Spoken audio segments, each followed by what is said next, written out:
Hey everyone, welcome back to Tech Savvy. In today's video, I'm going to show you how to view your YouTube watch history so you can easily find videos you have already seen. Let's get started. First, open up the YouTube app on your phone. This works for both Android and iOS. So no matter what device you're using, follow along. And once you are on YouTube, tap on your profile icon at the bottom right corner of the screen. Now, in the library section, right at the top, you will see an option that says View All. Tap on it.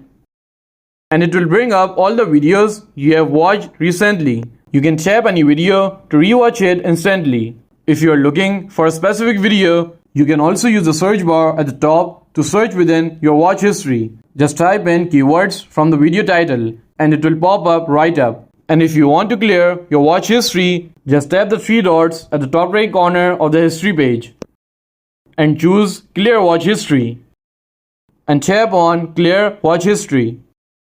This will delete your history from your account across all devices.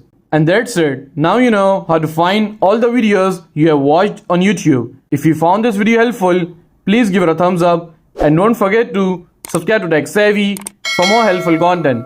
And I will see you in the next video. Thanks for watching.